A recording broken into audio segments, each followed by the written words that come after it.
سورہ مبارکہ بقرہ آیت نمبر 159 اللہ ارشاد فرما رہا ہے الذین یکتمون ما انزل، وہ لوگ کہ جو اللہ کی طرف سے نازل شدہ چیزوں کو چھپاتے ہیں اور حق بیان کرنے سے گریز کرتے ہیں، یلعنہم اللہ، اللہ ان پہ لعنت بھیجتا ہے، وَيَلْعَنُهُمُ اللَّاعِنُونَ، اور لعنت بھیجنے والے ان پہ لعنت بھیجتے ہیں۔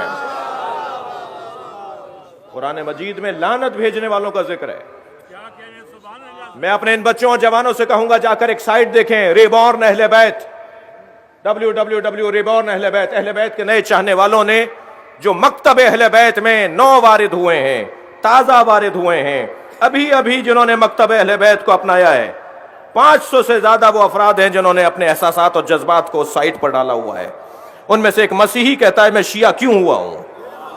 وہ کہتا ہے میں شیعہ ہوا ہی اس لیے ہوں کہ جب قرآن کی یہ آیت میں نے پڑھی جس میں لکھا ہوا تھا کہ اللہ لعنت کرتا ہے اور لعنت کرنے والے لعنت کرتے ہیں، تو میں بہت سے مکتب والوں کے پاس گیا کہ آپ کس پہ لعنت کرتے ہیں، تو سب نے مجھے کہا ہم کسی پہ لعنت نہیں کرتے، مگر میں ایک مکتب کے پاس گیا، انہوں نے کہا ہم ان پہ لعنت کرتے ہیں جو حق چھپاتے ہوں۔ صلوات پڑھیں گے محمد و آل محمد۔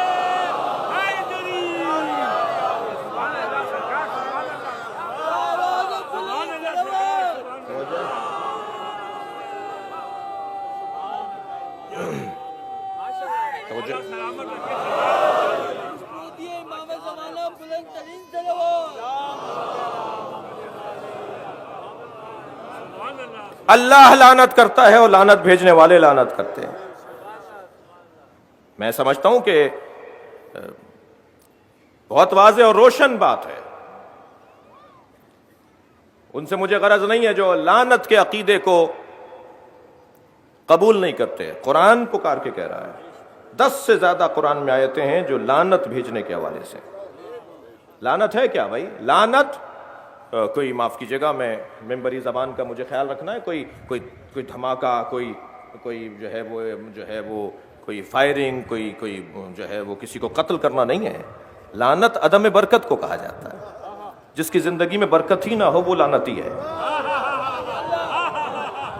اب میں زیادہ تفصیل میں جانے کا وقت ہی نہیں رکھتا، اتنا طے ہے کہ جنہوں نے سر کاٹا تھا ان کی قبریں بتائیں کہاں ہیں، اور جس کا سر کٹا تھا اس کی قبر کہاں، کسے نہیں پتا۔ برکت دیکھیے، برکت کو صلوات کہتے ہیں جی، اور لعنت جو ہے وہ عدم برکت ہے۔ جس کے ہاں برکت نہیں ہے اسی کے ہاں لعنت ہے۔ آج ڈھونڈنے سے آپ کو قبر نہیں ملے گی کہ یزید کی قبر کہاں ہے، آج ڈھونڈنے سے آپ کو بڑے بڑے لوگوں کی قبریں نہیں ملیں گی، مگر جناب زینب کی قبر کا سب کو پتا، امام حسین کے مزار کا سب کو پتا۔ یہ ہے برکت، یہ ہے لعنت۔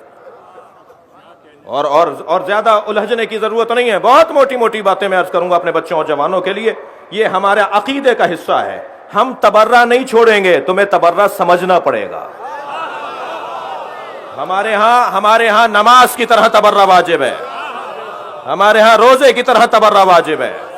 ہم اپنے عقیدے کو سمجھانے کا، ہماری ذمہ داری ہے کہ ہم اپنا عقیدہ سمجھائیں، مگر آپ کا بھی فریضہ ہے کہ آپ تسلی سے سمجھیں۔ یہ کسی کی توہین کرنا ہمارا مطلب نہیں ہے۔ ہمارے پاس تو اہل بیت کے علاوہ کسی پہ غور کرنے کا وقت ہی نہیں ہے۔ ہم کہاں غور کرنے کے لیے بیٹھے ہیں؟ ہمارے پاس وقت ہی نہیں ہے کہ کوئی دشمنان اہل بیت کی تاریخ کو ہم مرتب کریں۔ یہ ممبر پاکوں کا ممبر ہے نا، تو میرے پاس تو وقت ہی نہیں ہے میں کسی اور کی بات کروں۔ مگر اتنا طے ہے کہ لعنت کا جو مفہوم ہے وہ ہمارے یہاں بہت واضح اور روشن مفہوم ہے۔ ہم لعنت کے ذریعے اپنی بیداری کا ثبوت دیتے ہیں، ہم لعنت کے ذریعے اپنی زندگی کی علامت بتاتے ہیں۔ وہ مردہ لوگ ہیں کہ جو غلط کو غلط نہیں بولتے اور صحیح کو صحیح